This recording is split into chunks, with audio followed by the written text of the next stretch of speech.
Bantuan kemanusiaan terus mengalir ke Pulau Lombok pasca gempa bumi 7,0 skala Richter yang meluluhlantakan daerah tersebut.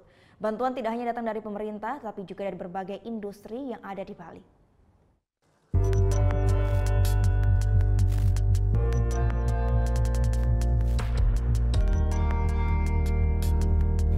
Dari data BNPB hingga Jumat siang, gempa bumi 7,0 skala Richter yang melanda wilayah Lombok dan sekitarnya tercatat menyebabkan 321 orang meninggal, lebih dari 67.000 rumah mengalami rusak parah dan lebih dari 270 warga terpaksa mengungsi.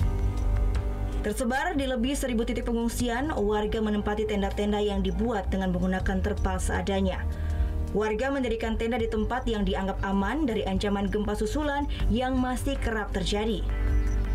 Meski sudah memasuki hari ke-6, banyak titik-titik pengungsian belum tersentuh bantuan dari pemerintah, seperti di Dusun Sire dan Dusun Bengkoang, Desa Sokong, Kecamatan Tanjung, Lombok Utara. Jelasnya dari pemerintah sih belum masuk ke sini, belum tersentuh dari ini. Yang ada dari jalur khusus saja yang masuk di sini, dari perusahaan-perusahaan itu, dari perorangan itu aja. Kalau dari pemerintah belum sama sekali ke sini masuknya. Belum meratanya penyaluran bantuan dari pemerintah membuat berbagai pihak ikut tergerak menyalurkan bantuan, seperti yang dilakukan masyarakat pariwisata Bali Peduli Lombok pada Jumat pagi yang lalu. Masyarakat pariwisata Bali Peduli Lombok menyalurkan bantuan 10 ton beras, 1.000 dus mie instan, 1.000 kaleng biskuit, dan berbagai jenis obat-obatan. Bantuan-bantuan tersebut langsung didistribusikan ke titik-titik pengungsian yang belum tersentuh bantuan di Kecamatan Pemenang dan Tanjung, Kabupaten Lombok Utara melalui Pelabuhan Bangsal. Peduli kemanusiaan. Ya, kami dari private sector, dari industri di Bali, perhotelan, pariwisata terutama, sangat concern dengan problem kemanusiaan seperti ini. Itu sebabnya kami tergerak untuk membantu.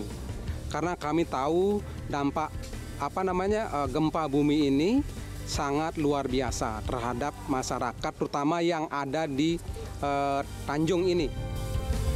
Selain sembako, masyarakat pariwisata Bali Peduli Lombok juga membawa relawan di bidang medis untuk membantu warga yang mengalami gangguan kesehatan.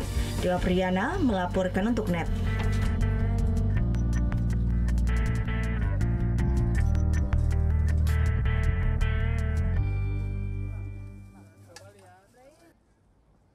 Oh yang beneran? Iya, oke. Nah, udah kan untuk beritanya? Jangan lupa di subscribe, di like, dan juga di komen ya akun YouTube dari Net Bali. Terima kasih udah subscribe. Yang belum, jangan sampai lupa di sebelah sini nih.